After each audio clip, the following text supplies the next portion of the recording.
Welcome.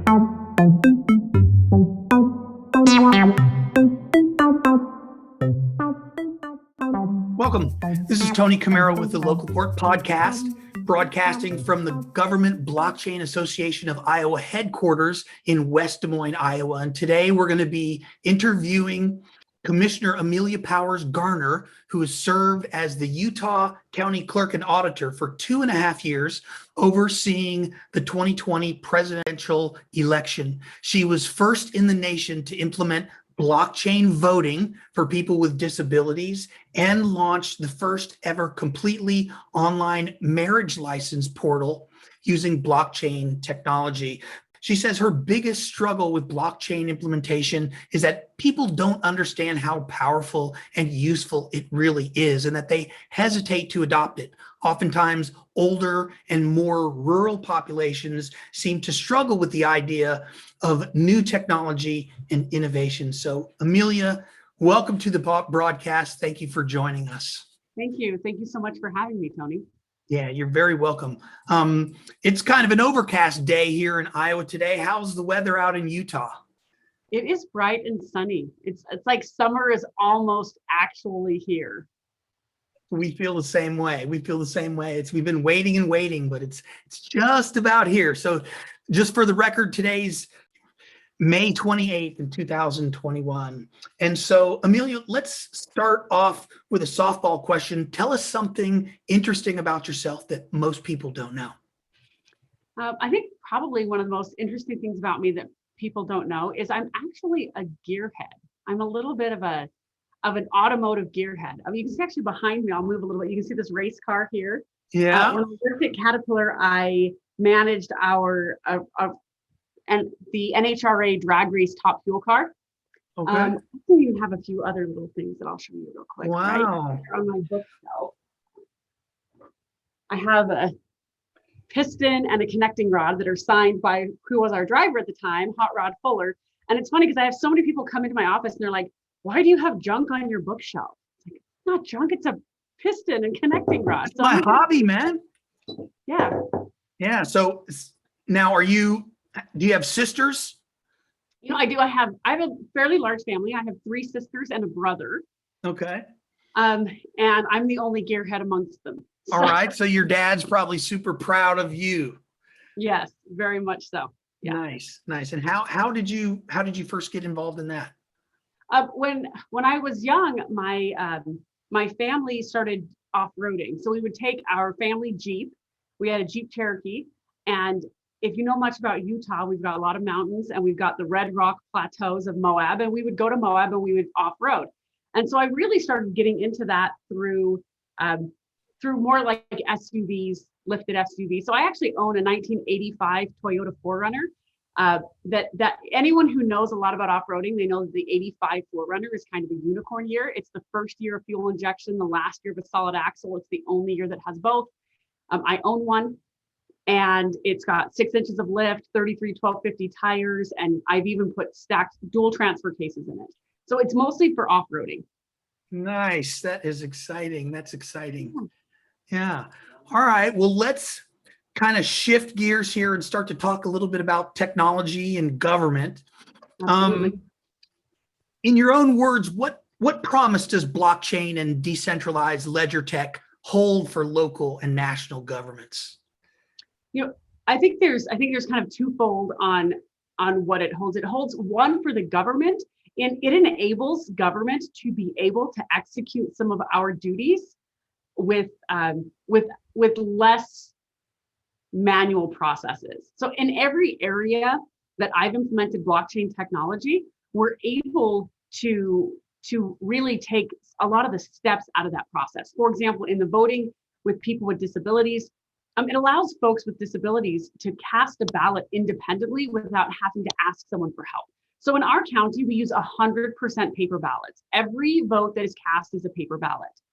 And blockchain technology allows someone with disabilities to utilize their phone as a mobile ballot marking device. And then because we record that record in blockchain before we download their paper ballot, it gives them the ability to trust that we're going to print a paper ballot that has their true vote, right? So it allows us to cut some of the middle steps out. A person with a disability doesn't have to find a ride to the polling locations. They don't have to stand in line at polling locations. They don't have to learn how to use a new machine. They can use their own personal device, but they can still have that trust. The same is true with the marriage license application. It allows people to get a marriage license from their phone, from the comfort of their own home 24/7, but then they can trust that everything was recorded correctly because we utilize blockchain. So it allows government to take a lot of the middle steps out, and then the public can still trust that things are done truly and accurately. That is a big, important thing, especially after what happened in 2020 in terms of trust. And blockchain seems in this case is an important step in establishing that trust for citizens. How many people participated in that way? We had about 1,500. We use the blockchain voting technology for people with disabilities and for those that are living overseas or are actively deployed in the military. So it's a very small group. And we had about 1,500 of those. We had about 292,000 ballots cast in our county and about 1,500 using blockchain. So it's a small percentage right now. So about 0.5%. Yep, 0.5%. Okay, awesome. And then were there lessons that you learned from that? I mean, was this just one election cycle that you've done it, or how many election cycles has this process been in place? This was our 5th election cycle. So we did a primary and a general election in 2019, presidential primary, nominating primary, and then of course the presidential general election in 2020. So we've used it for five different cycles, and we learn a little bit each time. Yeah. We've had clean audits. We've audited 100% of the votes in every election, and we've had every one of them come back clean and good. But we've learned things about accessibility, how to make it easier for people. We've learned things about utility, on how to streamline our processes, and how just in general to make things more user-friendly. Nice. So what would you say is your top strategy then for the marketing side, for enrolling your peers as well as the public in embracing decentralization in government? So in voting, blockchain voting, but also in terms of this marriage licensing, what's your top strategy for enrolling peers as you try to onboard process like this? I think the most important thing for people to see is how this becomes a utility for the county. So the marriage license one is a great example. We launched our online marriage license portal. The beta version launched in October of 2019, and the full version launched in January of 2020. When I launched it, nobody was interested. Nobody was interested in it. They just said, you know what, people just come down to the office and get a marriage license. They really didn't care that it was inconvenient for people to take a day off work before they got married to come down to a government office between 8:30 a.m. and 4:30 p.m. Monday through Friday and get their marriage license. It was just like, oh, well, you have to do it. You don't have a choice. And then March of 2020 hit, enter COVID-19. And all of a sudden we were brilliant. Everybody was like, what do you mean you can still give marriage licenses? Our phone is ringing off the hook. We're getting horrible reviews online because nobody can come into the office and get a marriage license. And so I think really what it is showing my peers that it doesn't matter if it's rain or shine. It doesn't matter if it's Sunday or Tuesday. And it doesn't matter if we have a global pandemic or it's a Memorial Day weekend. People can get their marriage license, and our processes are streamlined. We actually have been able to expand the hours in our office because we've saved so much money on the back end, automating so many of these processes, that we were able to switch to part-time staff. And we have part-timers that our office is now open until 7 p.m. on weeknights. We have hours on Saturday. We also, that same office does passports, and we're now issuing significantly more passports because our lines are shorter, because everyone's getting their marriage license online. And we've really shifted this paradigm from a place where people have to come and get a government mandated license to get married to a customer service center, that the citizens are happier, the employees are happier, the revenues are up. It really shifts that paradigm.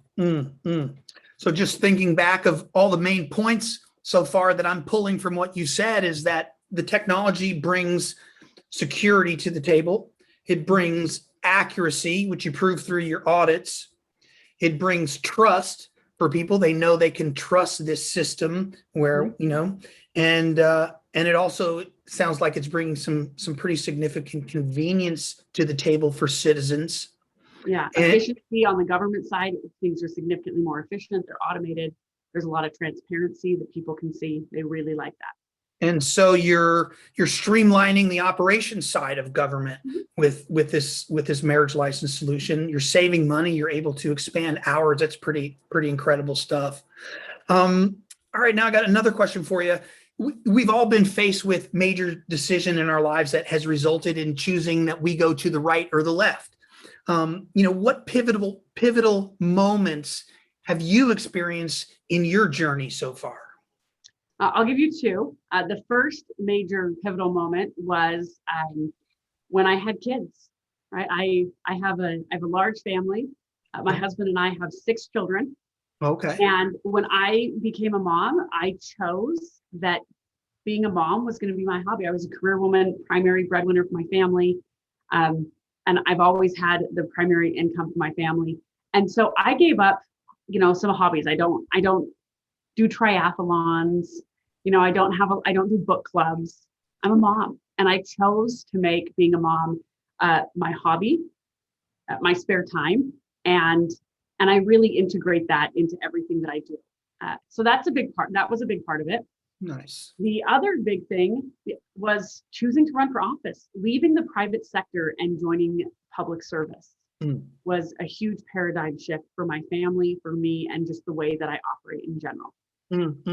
And what were you doing that led you to decide, hey, I want to run for office? I was fairly active in my community. I was friends with several of the elected officials, and I always just I've always wanted to be involved in the community, in that the more involved you are, then the more say you have in what goes on. So I was fairly involved, and I knew that our elections office in the county was just horribly outdated, decades outdated. I had never voted in an election where the lines weren't at least an hour long, if not longer. And I just saw that things were getting worse. So I decided to run for office so that every citizen in our county would have the opportunity to have their voice heard. I knew that someone needed to come in. I have an engineering background. And so I knew that someone needed to come in, analyze the processes, see what was working, what wasn't working, change things, and make things more efficient. So I decided that if someone else wasn't going to do that, then maybe I should. Awesome. And let me have you share an experience or a situation where things really didn't go as planned.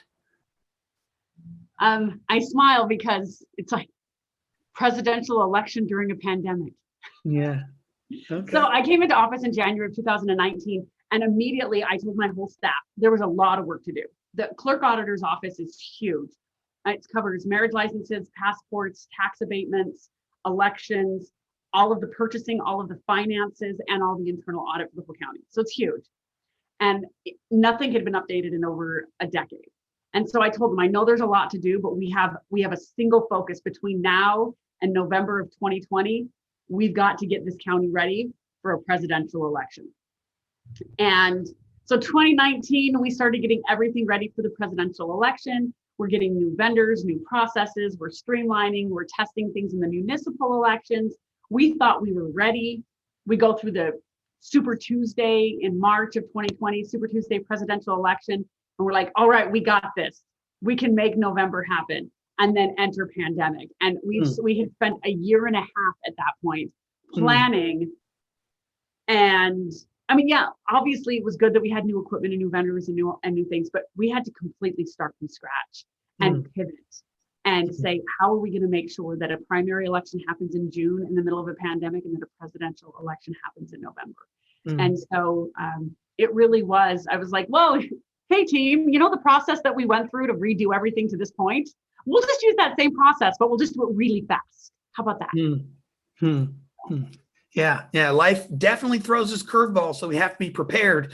And I think we found that during this time that technology can really, maintain its integrity a whole lot better than human systems can. in Absolutely. many cases. What would you say was your main takeaway from that crisis, or that worst moment?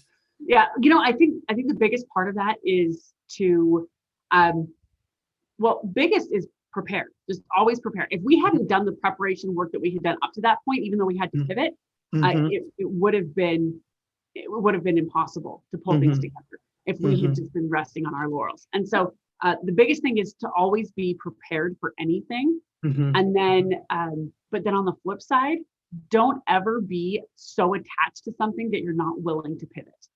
Mm-hmm. Mm-hmm. Right. So Yep. prepare. But when Yep. something comes up, be willing to shift. Mm-hmm. Mm-hmm. Be flexible. Mm-hmm. Absolutely. Yep. Yep. And I do have few more questions. I'm Yeah. not sure if you had a chance to prepare, but one of the things that I like to get from my guests is a favorite quote. I don't know if you had a chance to pull a quote or if you have one top of mind. If not, we can move along. But do you have any quotes that you'd like to share? Yeah. I say it's actually on my wall. So I'm going to lean forward a little bit Okay. And actually, can you grab that real quick? Okay. I'm Sure. going to show it to you. I'm just going to show it to you. Okay. Okay. I love it. So it's a quote. It's a quote from Ronald Reagan. And you can see him on the horse here. Yep. And you can see it says, freedom is not the sole prerogative of a chosen few. It is the universal right of all of God's children. Hmm. And I love that because what it says to me is, a lot of people, they think that living in America means that we have a right to be free. But really, I actually am a dual citizen. I'm a US and Canadian citizen. My father is Canadian. I have 2 passports. My children are dual citizens. And I love that quote because a lot of people think that that freedom is an American thing, and it's not. It's a human thing. And this is one reason why I love blockchain, because blockchain being decentralized, it doesn't matter where you live in the world. It gives you the freedom to control your information. You can control your wallet. You can control your money. You can control your information. And I love this concept of decentralization, where this concept of freedom isn't dependent on the geographic area of the globe that I live in. It's inherent in who I am, and I have a right to that. Mm-hmm. Mm-hmm. Nice. So as we wrap it up, it's been a short interview, but just very rich with content. I really love that we've had the opportunity to speak with you today.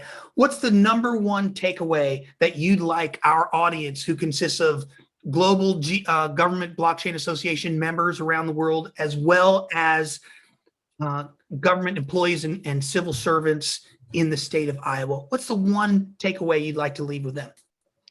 Blockchain technology and this concept of decentralization, distributed ledger technology, it's not a theory that's far off into the distant future. It's a technology that we have now and that we can utilize and harness now. I've done it. I've been in office for 2.5 years is all, and I've already done it in 2 areas, and we're seeing great results. It brings transparency. It brings efficiency. I think it's, rather than looking at this as something that'll happen in the future, recognize that distributed ledger technology and blockchain is so much bigger than cryptocurrencies and Bitcoin. Although it is utilized for those things, it is a technology that we in government need to embrace. It embraces this idea of complete transparency, which we should have. It brings in efficiency, which taxpayers demand. And it brings in this concept that people can own their own information. And I think that government needs to realize that we should be leading in this space. It's here, it's now, and it's time to get started.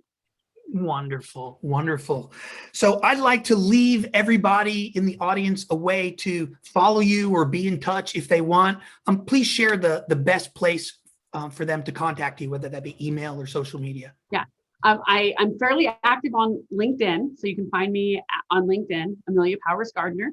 And then also my website is amelia.vote. It's really easy, AMELIA.vote, amelia.vote. And I'm also on Instagram at Amelia P. Gardner. Great. Well, again, I want to thank you for spending a little bit of time with us today. This is just a little bit of a preview of an event that we're hosting on July 15th, that you're going to be joining us for. And so I'd like to encourage everybody to tune into that and participate with us then. And from the Government Blockchain Association of Iowa, I'd like to thank everybody who joined us today or who tuned in afterwards. Please leave a like and a share this with your friends and colleagues. And we look forward to getting together with everybody again right here on, where are we? YouTube, Zoom, all of that. Thank you, Amelia, so much. Yeah, thank you for having me. Have a great one.